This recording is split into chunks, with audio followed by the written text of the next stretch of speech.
हाय friends, वर्दी of वर्दी channel में आपका स्वागत है।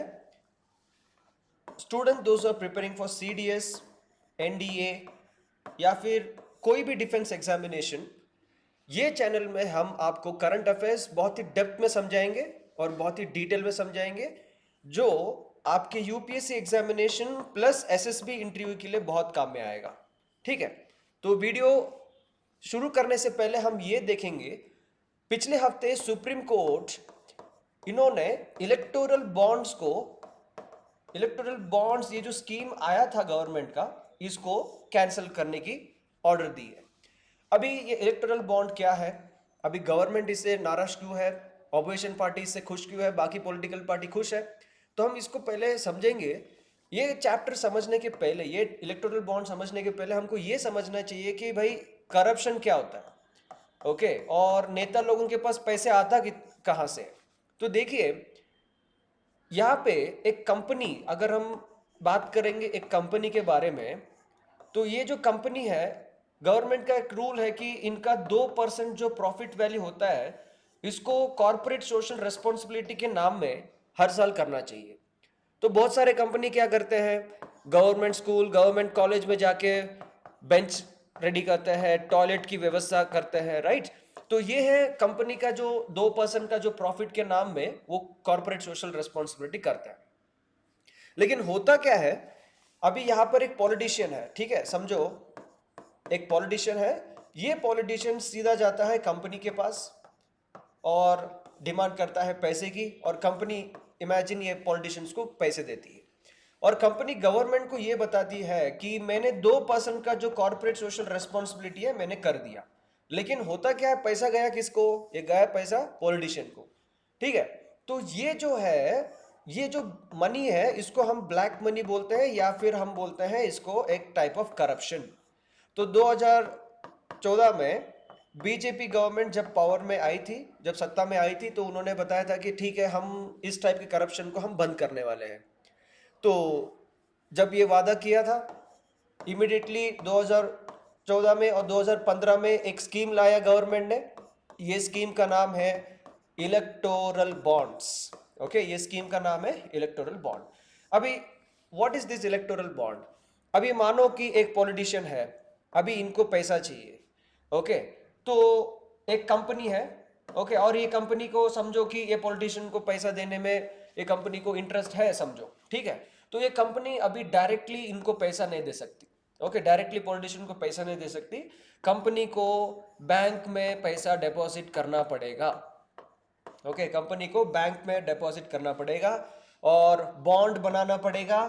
ठीक है, बॉन्ड बनाना पड़ेगा, जो भी अमाउंट है, 2000 है, 2000 के ऊपर है, जो भी अमाउंट है, कंपनी को बैंक में डिपॉजिट करना पड़ेगा। अभी ये पॉलिटिशियंस आएंगे और बैंक से पैसे निकाल के जाएंगे।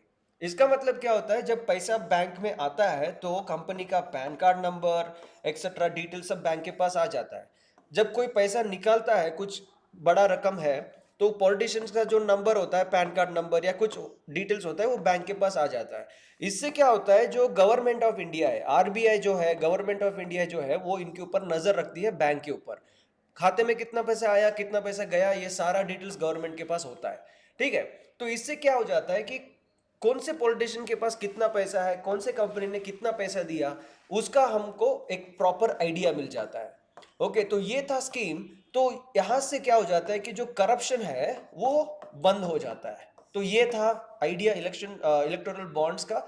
बट रिसेंटली हुआ क्या, 2017 में सेम गवर्नमेंट ने इसमें कुछ चेंजेस लाए। ठीक है, ये स्कीम में कुछ चेंजेस लाए, और ये चेंजेस क्या थे कि आज के बाद, मतलब 2017 के बाद, कोई कंपनी एक बैंक में पैसा जमा करती है और या कोई पॉलिटिशियन पैसे निकालता है बैंक से, ये दोनों का जो डिटेल्स है वो हम नहीं बताएंगे। क्यों नहीं बताएंगे, क्योंकि इमेजिन, आपको पता है राइट टू इंफॉर्मेशन क्या होता है।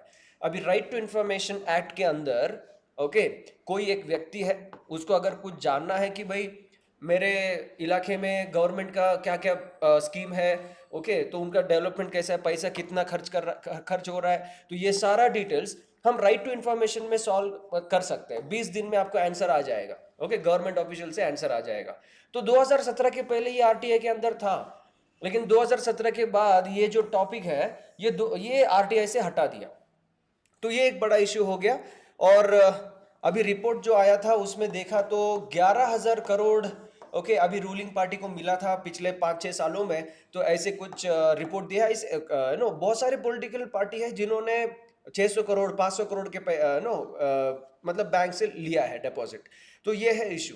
अभी 2024 में वापस इलेक्शन आ रहा है और ये सुप्रीम कोर्ट के पास ये केस गया। तो सुप्रीम कोर्ट ने बोला जब अगर आप ये टॉपिक को आरटीआई से बाहर रखते हैं तो इसका मतलब सिटीजन का फंडामेंटल राइट्स के ऊपर जो है अथॉरिटी वो निकल चलता है, मतलब फंडामेंटल राइट सिटीजन्स को नहीं मिलता।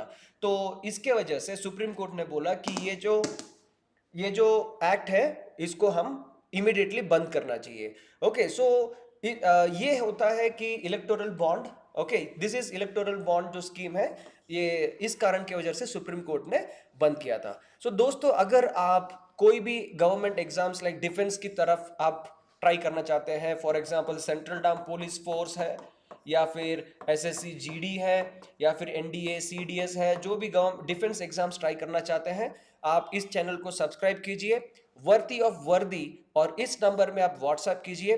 हम आपको सारा करंट अफेयर्स सारा स्टडी मटेरियल हम व्हाट्सएप में हम आपको इसमें शेयर करेंगे। अगर ये वीडियो आपको पसंद आया या फिर आपको इन्फॉर्मेटिव लगा या फिर कुछ अगर हमने कुछ कम ज़्यादा बोल दिया तो आप हमको कमेंट कीजिए। ये वीडियो पसंद आए तो लाइक कीजिए शेयर कीजिए। जय हिंद, सी यू नेक्स्ट टाइम।